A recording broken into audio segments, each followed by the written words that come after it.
Man, I'm on fire. Be a real shame if we lost. Overwatch is an interesting game for me because I was never an FPS guy growing up. In fact, I kind of resented how popular the genre was among my adolescent peers. When I was still playing things like Mario Sunshine and Twilight Princess, everybody else was loading up the next COD, and I'm just like, but I have Tenkaichi 3. It wasn't until PUBG came out that I finally sat down and gave the genre a fair shot as an adult. Mouse and keyboard definitely helped with that, as did playing with friends, and also this. But I had become more open-minded by that point. So when a friend of mine offered to buy me Overwatch, yeah, back when it cost money, I hesitated but ultimately agreed since we would have a full team of mutual friends instead of willingly signing up to get flamed by strangers online who may or may not be actual felons. Fast forward a couple weeks and I'm solo queuing for at least an hour every day, grinding loot boxes and portrait stars. Cut to present day and yeah, I got pretty into it. Or I should say I got pretty into Reaper, because of course I was gonna pick the coolest character. I suppose I could have sunk all my hours into someone like D.Va if I really wanted my opponents to know I was single, but he's also short-ranged, which benefits my lack of FPS experience. I did rock a mean shotgun in PUBG, so it kinda fits. To be honest, I had no plans on getting Overwatch 2 back when I thought it would be its own game, because I was content with how the original played and had no major interest in the PvE campaign they were teasing. And turns out they didn't either. It's still not in the game yet, and while I'm not bothered by that, I'm okay with playing the multiplayer as I always have. It really drives home the narrative that Overwatch 2 isn't a sequel. It really just feels like a port with an update attached. A few extra maps, characters, plus a graphical overhaul. Which again, I don't mind, and I totally understand why they went this route. The phrase Overwatch 2 is way more eye-catching and buzzworthy than updating a 6-year-old game. It went free to play, got the good old battle pass. They're rebranding to try and spark new interest. I got nothing wrong with that. It's just a title. I know everyone's taking shots at it right now for being an underwhelming sequel, but I say, that's because it isn't one. Of course, they did hype it up, so you can't really blame us for expecting more. However, this plays into an issue I have with fully online games like this. They're held to such a different standard than everything else, to where they have to constantly be changing to stay relevant. Play a single-player game and it'll be the exact same adventure for the rest of time. In this day and age, it might get patches or DLC, but any significant changes would be reserved for the sequel or a different series entirely from that creator. It's a one-and-done experience. You beat it and maybe you'll come back to it if it's really fun, but you're not going to play it 10 times in one sitting. I don't believe games need to go on forever. They can be self-contained. Online games don't have that luxury of complacency because they're meant to be played over and over in one sitting, since the gameplay loop is smaller, meaning people will lose interest eventually, like anything you repeat that much. So updates have to keep coming out to maintain that large player base and make that dough. At least, that's my synopsis, correct me if I'm wrong. At some point though, a game can be updated so much that it just becomes a different beast. Maybe for the better, maybe not. But what if you want that original experience, to be able to go back and see where it started? Those old graphics and sound effects. With any other series, I can do that. I can compare sequels firsthand.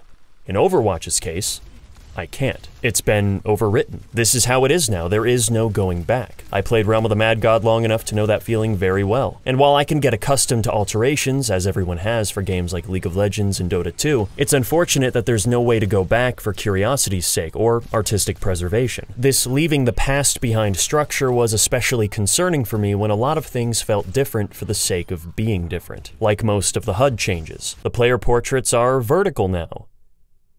Alright, some daytime maps are now at night and vice versa. Sure, it's whatever, I guess. Medals are gone too, which I thought they did to prevent people from getting an ego about having gold, but no, you can just straight up see everyone's stats now. Why even take them out at that point? It was a nice visual if nothing else. Same with your stat page mid-game, some handy categories are gone. For example, you can no longer see how many players you've hooked as Roadhog, which is kind of the only stat I really cared about. Hook kills are nice, but I'd still like to know how many I'm hitting for the sake of putting my accuracy into perspective. I think what I'm most bummed about though is the removal of being on fire. This was a cool status that you could only achieve if you were indeed on a roll. It was hard to maintain and looked cool on your portrait. End cards are gone too, so no standout players for the match to vote on. It's weird. There's only one type of endorsement instead of 3. I know most people just gave out the purple good teammate for the free XP, but every now and then it was heartwarming to get a shot caller because someone had to go out of their way to pick it, so they probably meant it. Now everyone gets the same endorsement, and it's fine. I can see them wanting to trim the fat for a small system that most people probably didn't care about, but it becomes noticeable when you start to cut a lot of these tiny flourishes. Something I'm really sad to see go are portraits. You can still view what level you had prior to the update, but can no longer level it up via gameplay. It was purely cosmetic, but I enjoyed knowing that every game I played would get me towards that bigger, more beautiful portrait one day. It was a trophy for my experience. Not a direct correlation to skill, but a symbol of a veteran player, no different than unlocking a special skin. And with that, loot boxes have disappeared too. I can't believe I'm in a position where I miss loot boxes. I don't hate battle passes or anything, I know they have a negative association, but for a free-to-play game now, it's an easy way to encourage and reward you for grinding a bunch of games during a season, particularly when you can get limited run skins, which there are at the end of each tab. The rest is all filler stuff that you don't really care about, but you'll take because it's free. Unfortunately, most of it can't even be obtained without paying to upgrade the battle pass. And that's the gotcha moment. Now, it's not all bad news. You can complete weekly challenges to earn Overwatch coins and pay for it that way once you have 1,000, and considering how long a season lasts, that may be feasible. I'm not sure yet, I'll have to test it out. But it makes the old loot box system so appealing by comparison with how easy it was to understand. Earn XP by playing, level up, get a free box that has stuff in it,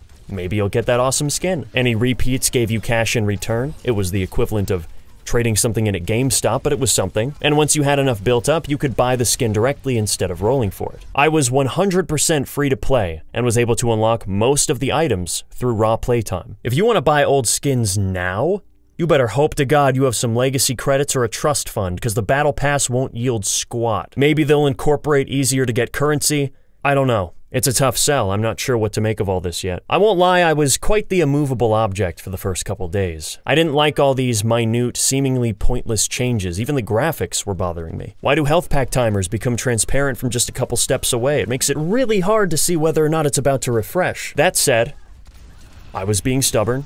I have since made the jump, and I'm content with Overwatch's new appearance and setup. I'm very happy that our skins transferred over fine and that everything feels the same. The gameplay is definitely where I think it made some strides to getting that mass appeal back. Cracking down on CC, removing flashbang, no getting frozen from Mei's weapon, no more shield bash stun.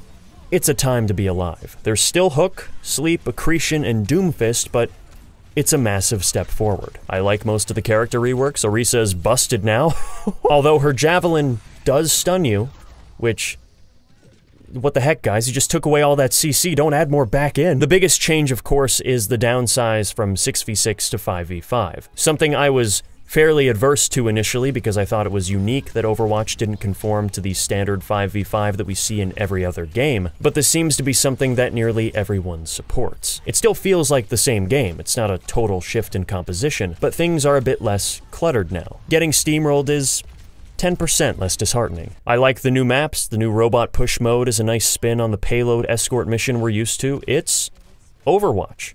I enjoyed it before, and I enjoy it now. We'll see how long the hype lasts for the masses, and hopefully it maintains its status longer than last time. The premature launch aura is still in effect, so once they get all their dealings in order and finish the game, it'll feel like a complete package again. I just want the atmosphere surrounding this game to be as positive as it can be for everyone. I don't think it needs a massive player base to be considered a success, although financially that might be a different story, I don't know. I'll still be playing in the meantime either way.